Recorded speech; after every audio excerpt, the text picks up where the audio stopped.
Hi friends, welcome to Crafty Kitchen. இன்னைக்கு வந்து நம்ம கிட்ஸ் ஃபேவரட்டான சிக்கன் லாலிபாப் எப்படி பண்ணுறதுன்னு பார்க்கலாம். நான் வந்து ஒரு பவுல் எடுத்து வச்சுருக்கேன். அதில் வந்து ஒரு எக் வந்து உடச்சி ஊற்றிக்கிறேன். இந்த எக் வந்து நம்ம ஹேண்ட் பீட்டர் வச்சு நல்லா பீட் பண்ணிக்கலாம்.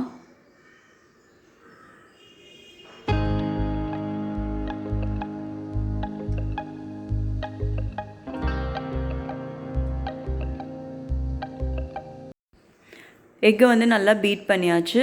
இப்போ வந்து அதில் மற்ற இன்க்ரீடியன்ஸ் எல்லாம் ஆட் பண்ணிக்கலாம். ஃபஸ்ட்டு வந்து நான் மைதா ஆட் பண்ணிக்கிறேன்.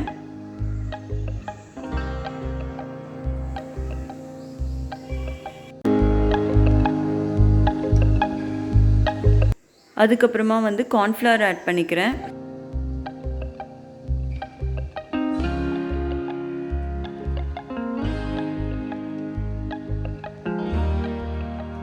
அப்புறமா நான் ஜிஞ்சர் கார்லிக் பேஸ்ட் ஆட் பண்ணிக்கிறேன்.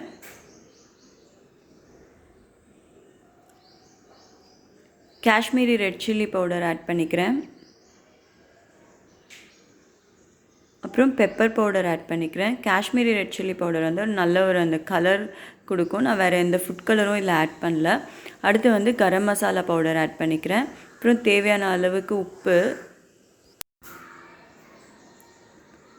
அடுத்து normal red chilli powder add பண்ணிக்கிறேன். அப்புறமா வந்து சோயா சாஸ். ஸோ எல்லா இன்க்ரீடியன்ஸும் இப்போ ஆட் பண்ணியாச்சு. இதுக்கப்புறம் வந்து நம்ம ஒரு தடவை நல்லா வந்து மாவை கலந்து விட்டுக்கலாம். இதுக்கப்புறமா வந்து நம்ம தண்ணி ஊற்றி நம்ம வந்து ஒரு திக்கான பேட்டர் கன்சிஸ்டன்சிக்கு வந்து நம்ம கலந்துக்கலாம்.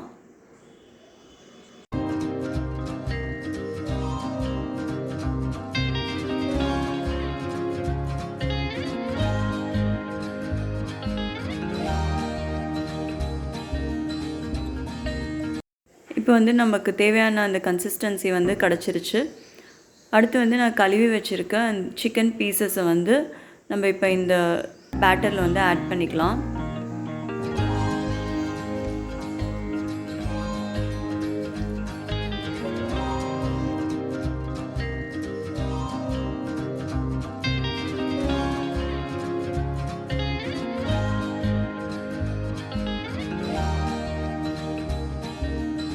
ஆட் பண்ண சிக்கன் பீசஸை அந்த பேட்டரோடு நல்லா மிக்ஸ் பண்ணி விடுங்க.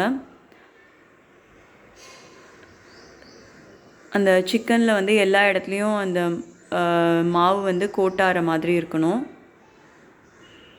இதை வந்து நம்ம என்ன பண்ண போகிறோன்னா ஒரு 10 மினிட்ஸ் வந்து அப்படியே மூடி வச்சிட போகிறோம். கொஞ்சம் இந்த ஜூஸ் வந்து உள்ளே இறங்கிறதுக்காக. அதுக்கப்புறம் நான் இப்போ ஆயிலில் வந்து ஃப்ரை பண்ணுறேன் இந்த சிக்கன் பீசஸை. நல்லா லோ டு மீடியம் ஃப்ளேமில் வச்சு ஃப்ரை பண்ணுங்கள். அப்போ தான் உள்ளேயும் வெந்திருக்கும், வெளியிலையும் வந்து நல்லா கோல்டன் ப்ரௌன் கலர் கிடைக்கும். ஸோ இப்போ நமக்கு ரெடி ஆகிடுச்சு. நம்ம வந்து ஆயிலிருந்து அதை எடுத்துடலாம். அவ்வளோதான், இந்த சிக்கன் லாலிபாப் வந்து ரெடி ஆகிடுச்சு. ரொம்ப ஈஸியான ரெசிபி இது. இப்போ வந்து கிட்ஸுக்கு பிடிச்ச மாதிரி இதுக்கு ஒரு மேக் ஓவர் கொடுக்கலாம். நான் வந்து இந்த ஃபாயில் பேப்பர் வந்து நான் கட் பண்ணிக்கிறேன்.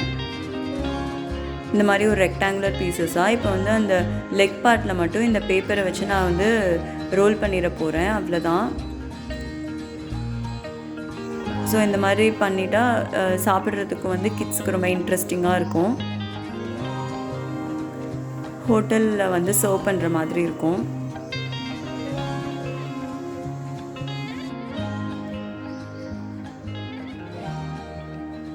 அவ்வளோதான், ரெடி ஆகிடுச்சு. இந்த ஈஸியான ரெசிப்பியை, கிட் ஃப்ரெண்ட்லி ரெசிப்பியை வந்து ட்ரை பண்ணி பாருங்கள். உங்களுக்கு இந்த ரெசிபி பிடிச்சிருக்குன்னு நினைக்கிறேன். வீடியோ பிடிச்சிருந்தா லைக் பண்ணுங்கள், ஷேர் பண்ணுங்கள், சப்ஸ்கிரைப் பண்ணி சப்போர்ட் பண்ணுங்கள். தேங்க்யூ.